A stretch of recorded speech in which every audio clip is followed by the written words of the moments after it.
जय श्री कृष्णा, राधे राधे। स्वागत है आप सभी का भक्ति सागर चैनल में। दोस्तों, आज की वीडियो में हम कामिका एकादशी व्रत कथा, महात्म और पारण का समय लेकर आए हैं। आइए शुरू करते हैं। शिव के प्रिय श्रावण मास के कृष्ण पक्ष की एकादशी, जिसे कामिका एकादशी के नाम से जाना जाता है, शास्त्रों में इसका बहुत महत्व बताया गया है। यह एकादशी भगवान विष्णु को समर्पित होती है। वैदिक पंचांग के अनुसार सावन महीने के कृष्ण पक्ष की एकादशी तिथि 30 जुलाई 2024 को शाम 4:44 पर शुरू होगी और इस तिथि का समापन 31 जुलाई 2024 को दोपहर 3:55 पर होगा। उदय तिथि के अनुसार कामिका एकादशी का व्रत 31 जुलाई 2024 को रखा जाएगा। कामिका पवित्रा एकादशी व्रत कथा। श्री युधिष्ठिर ने कहा, हे केशव, आपने यह आषाढ़ माह के शुक्ल पक्ष की देवशयनी एकादशी की कथा कही। अब आप कृपा करके श्रावण माह के कृष्ण पक्ष की एकादशी का नाम तथा गुण वर्णन कीजिए।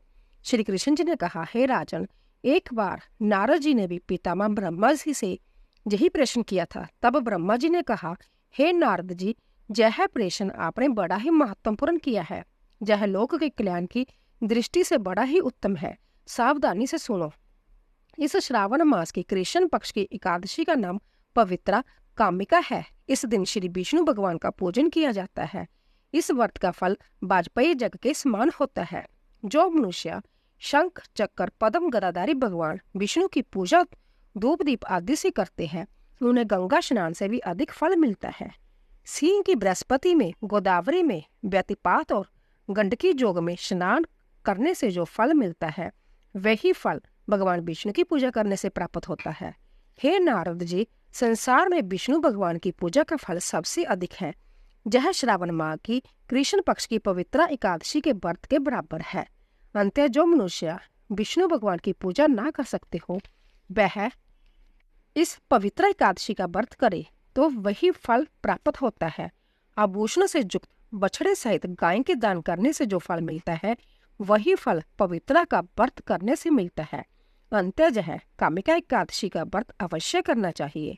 जो मनुष्य इस श्रावण कृष्ण पक्ष की पवित्रा कामिका एकादशी का व्रत विष्णु भगवान की भक्ति सहित पूजा करके करते हैं, उनसे पितर देवता, नाग, किन्नर आदि सभी प्रसन्न हो जाते हैं, क्योंकि इस व्रत से इन सबकी पूजा हो जाती है।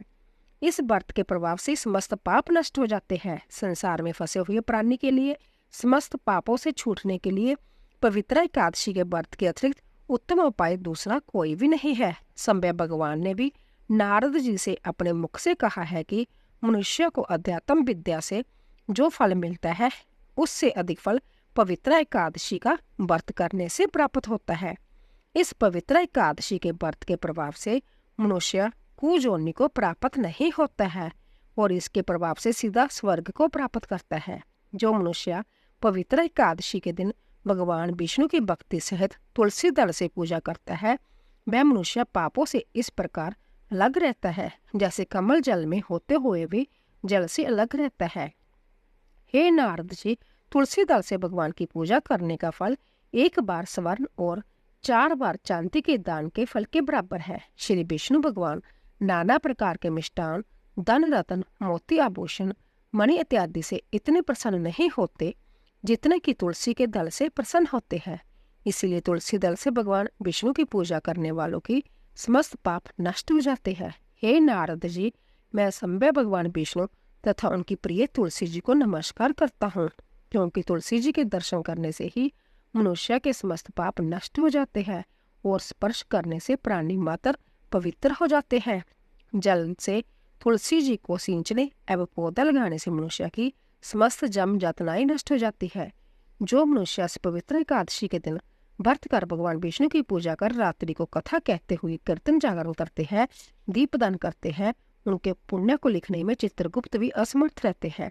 और जो मनुष्य पवित्र एकादशी के दिन भगवान के सम्मुख दीपक जलाते हैं, उनके पितृगण स्वर्ग में सुदापान करते हैं। जो मनुष्य भगवान के सामने घी या तेल का दीपक जलाते हैं, उनको सूर्य लोक में भी सहस्रों दीपकों का प्रकाश मिलता है। इसीलिए प्रत्येक मनुष्य को पवित्र एकादशी का व्रत करना चाहिए।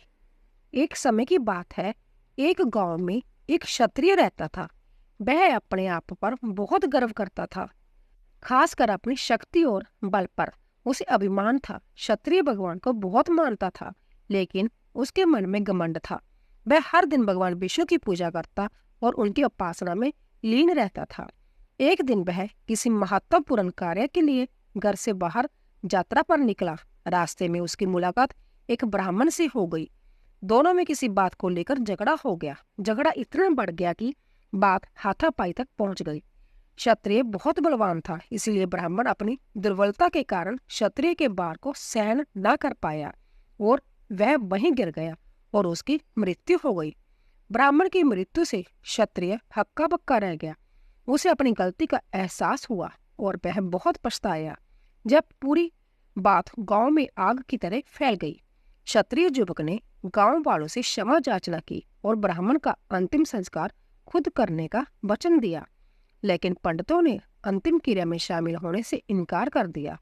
तब उसने ज्ञानी पंडितों से अपने पाप को जानना चाहा, तो पंडितों ने उसे बताया कि उसे ब्रह्म हत्या दोष लग चुका है, इसीलिए हम अंतिम क्रिया के ब्राह्मण भोज में आपके घर भोजन नहीं कर सकते।